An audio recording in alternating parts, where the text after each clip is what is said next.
Welcome to Sudhi's kitchen. நம்ம இப்போ பார்க்க போகிறது அவல் பாயாசம். அவல் பாயாசம் எப்படி பண்ணுறதுங்கிறத பார்க்கலாம். ஸோ அவல் பாயாசம் எல்லோரும் பால் வச்சு பண்ணுவாங்க. நம்ம இன்றைக்கி வெல்லமும் தேங்காய் பாலும் சேர்த்து பண்ண போகிறோம்.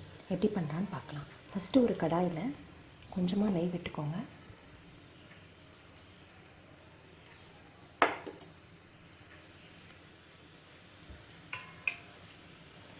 இப்போது நான் இந்த அவலை நல்லா பொடிச்சு வச்சுருக்கேன். ரவை பதத்துக்கு பொடிச்சு வச்சுருக்கேன். ஸோ நம்ம இதில் போட்டுடலாம்.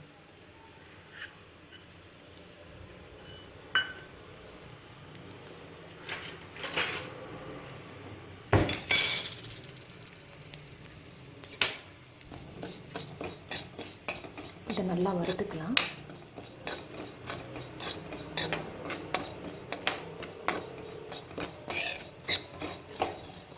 அந்த நெய்யோட வாசனை அந்த அவலும் நெய்யும் சேர்ந்த வாசனை வர வரைக்கும் நல்லா வறுத்துக்கலாம்.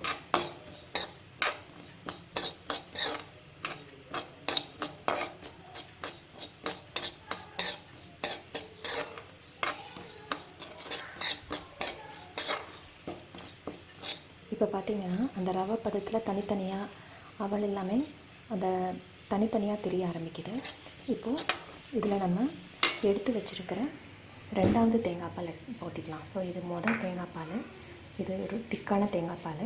ஸோ இது அடுத்த நெக்ஸ்ட்டு எடுத்த பால். ஸோ கொஞ்சம் டைலூட்டடாக இருக்கும். ஸோ அதை நம்ம எடுத்து ஊற்றிக்கலாம்.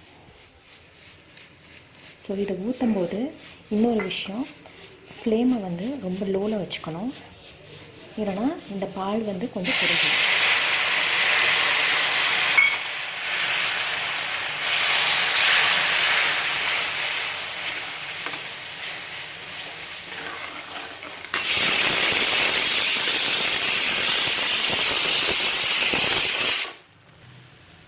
இதில் கொஞ்சமாக தண்ணி ஊற்றிக்கலாம்.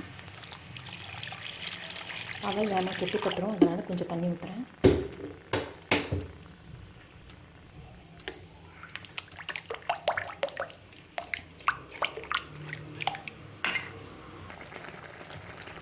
ஸோ இப்போ பார்த்திங்கன்னா அவல் நல்லா வெந்துருச்சு. இதில் நான் தண்ணியில் கரைச்சி ஃபில்டர் பண்ணி எடுத்து வச்சுருக்கேன் வெல்லம். அதை நான் ஊற்றிக்க போகிறேன். ஸோ நான் அரை கப் அவல் எடுத்திருக்கேன். அதுக்கு 3/4 கப்பு வெல்லம் எடுத்து அதை நல்லா தண்ணியில் காய்ச்சி அதில் ஃபில்டர் பண்ணி எடுத்து வச்சுருக்கேன். ஸோ நம்ம இதில் ஊற்றிக்கலாம்.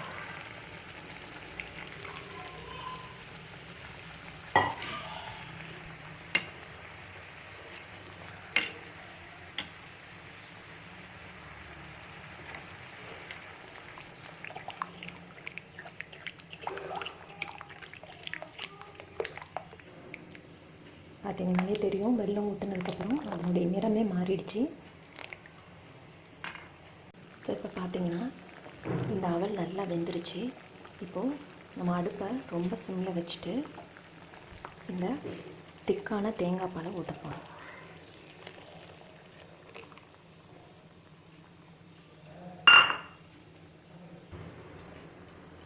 ஸோ இந்த தேங்காய் பால் ஊற்றுனதுக்கப்புறம் நம்ம கொதிக்க விட வேணாம்.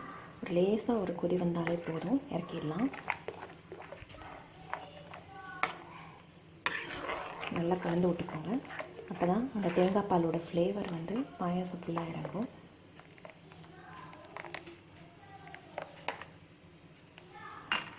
நான் ஏலக்காய் சேர்க்கலை. நான் தேங்காய் பால் அரைக்கும் போதே அதில் ஒரு ஏலக்காய் போட்டு அரைச்சிட்டேன். ஏன்னா அந்த ஏலக்காய் வாயில் தட்டுப்பட்டுச்சுன்னா குழந்தைங்க சாப்பிட மாட்டேங்கிறாங்க. ஸோ அதனால் தேங்காவோடையே போய் அரைச்சதுனால அந்த ஸ்மெல் இன்னும் இங்கே வரைக்கும் வருது. அவ்வளோ அழகாக நல்ல ஸ்மெல் வருது இங்கே. உங்களுக்கும் விருப்பம் இருந்தால் ஏலக்காவை தட்டி சேர்த்துக்கலாம். இல்லைனா தேங்காய் அரைக்கும் போதே தேங்காய் பால் எடுக்கும் போதே சேர்த்து அரைச்சிக்கலாம். நான் இதை இப்போ ஆஃப் பண்ணிடுறேன். லேசாக கொதி வருது, ஆஃப் பண்ணிடுறேன்.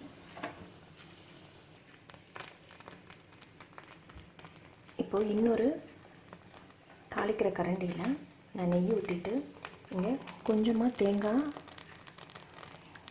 சின்ன சின்ன பைட்ஸாக கட் பண்ணி வச்சுருக்கேன். ப்ளஸ் முந்திரி பருப்பு, இதை எல்லாத்தையும் வறுத்து நம்ம பாயாசத்தில் கொட்டிடலாம். எப்பயுமே வறுத்து கடைசியில் கொட்டால் தான் நல்லாயிருக்கும். இது ரெண்டையுமே நான் சேர்த்துறேன்.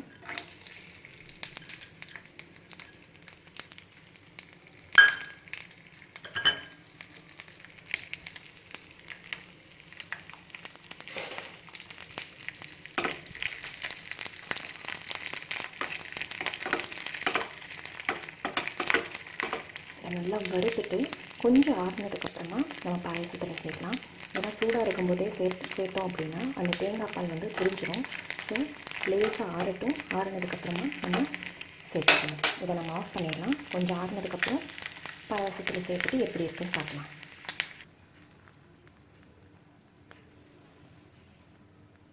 இப்போது முந்திரியும் தேங்காயும் சேர்த்தாச்சு. இப்போ பாயசம் பாருங்கள், செம்ம டேஸ்ட்டாக இருக்குது. ஸோ நீங்களும் ட்ரை பண்ணி பாருங்கள் உங்கள் வீட்டில். இதே மாதிரி ரெசிபீஸ் வேணும்னா என்னுடைய சேனலை சப்ஸ்கிரைப் பண்ணுங்கள். That's it. Bye from Sudhi's kitchen.